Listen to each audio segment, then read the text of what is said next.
अजी सुनते हो, चाय बन गई है, जरा ले तो जाना। मुझसे कहा क्या? हाँ हाँ, चाय बन गई है। अच्छा जी, आया। कहते हुए उसने अपने कांपते हाथों से कुर्सी के हत्थे का सहारा लिया और धीरे से उठ खड़ा हुआ। एक दर्द भरी कराह के साथ संतुलन बनाते हुए वह रसोई घर की ओर बढ़ चला। वहां पहुंचकर किचन के स्लैब पर रखे चाय के प्याले को उठाया था कि कांपते हुए हाथों के साथ प्याले के अंदर की चाय भी वृद्धावस्था के हिलोरे मारने लगी। उसके कांपते हाथों को देखकर पत्नी व्याकुल हो गई और बोली, हे भगवान, ये क्या? तुम्हारा हाथ तो और दिनों से भी ज्यादा कांप रहा है। आज दवा नहीं खाई क्या? बुजुर्ग पति ने कहा, दवा भी कब तक साथ देगी बुढ़ापे का, सोचो ना। कहते हुए वह मुड़कर डाइनिंग टेबल की तरफ बैठ गया। पत्नी भी धीरे से उठकर छड़ी के सहारे ठक ठक करती हुई डाइनिंग टेबल के पास पड़ी कुर्सी पर धम से जा बैठी। सांस जोर जोर से फूल रही थी, मगर खुद को संभालते हुए बोली, सुनो अजी, सुनते हो? लेकिन पति को कुछ सुनाई ही नहीं दिया। पत्नी फिर से बोली, अजी सुनते हो? पति बोला, हाँ जी। मुझे कहा क्या कुछ? हाँ बाबा हाँ, कान में मशीन नहीं लगाई है क्या? पति, लगाई है ना। उसने उंगलियों से मशीन को हिलाया डुलाया। पत्नी, तो फिर सुनाई क्यों नहीं दे रहा? बैटरी नहीं बदली क्या? हाँ जी, आज बैटरी बदल रहा था, डिब्बी से बाहर निकाली ही थी कि वो नन्ही सी बैटरी मेरे कांपते हाथों से लुढ़क कर न जाने कहाँ पलंग के नीचे जा छुपी। इस बुढ़ापे की अकड़ी कमर को लेकर उसे नहीं ढूंढ पाया। न जाने इस संध्या बेला में कैसे हमारा एक एक पल कटेगा। बहुत मुश्किल है, कोई आस नहीं दिखाई देती। न जाने क्यों मित्र, अड़ोसी पड़ोसी और रिश्तेदार सभी हमसे कन्नी काटने लगे हैं। कितना बदसूरत होता है बुढ़ापा।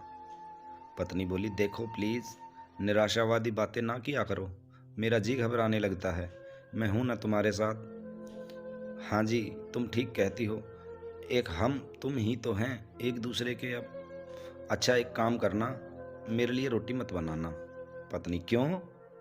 पति, मेरे मसूड़े बहुत दुखते हैं रोटी चबाते में, केवल दलिया बना लेना। तो अब झूठ बोलना भी कोई तुमसे सीखे क्या? मैं नहीं जानती कि दूध में भिगोए बिना तुम्हें रोटी खाना तुम्हारा मन नहीं भरता? जब से बनाने वाली गई है तुम्हारे यही बहाने चल रहे हैं जिससे मुझे कोई काम ना करना पड़े और मैं आराम कर सकूं। हाँ, कहती तो तुम ठीक हो, लेकिन तुम्हें क्या जरूरत थी उसकी चोरी पकड़ने की? देखा था तो चुप रह जाती। अरे भाई, एक कटोरा ही तो चुराया था। वाह जी वाह, तुम भी क्या बात करते हो।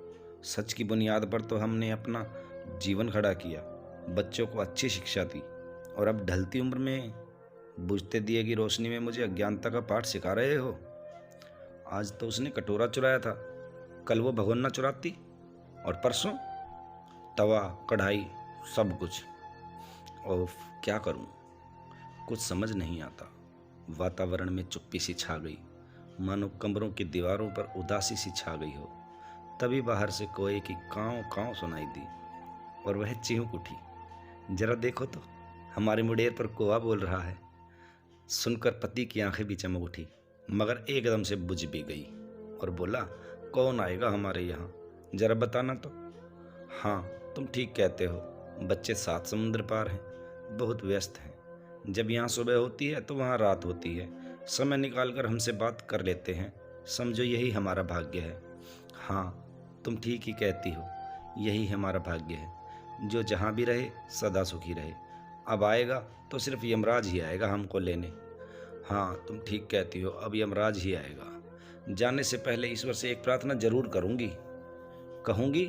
उसका गला रुंध गया और आंखें नम हो आई। पति बोला, क्या कहोगी? कहूँगी अगले जन्म मुझे, नहीं नहीं, कहूँगी अगले जन्म मुझे कुछ भी देना, लेकिन लंबी उम्र ना देना। दोस्तों, कहानी अच्छी लगी हो तो लाइक शेयर करना ना भूलना।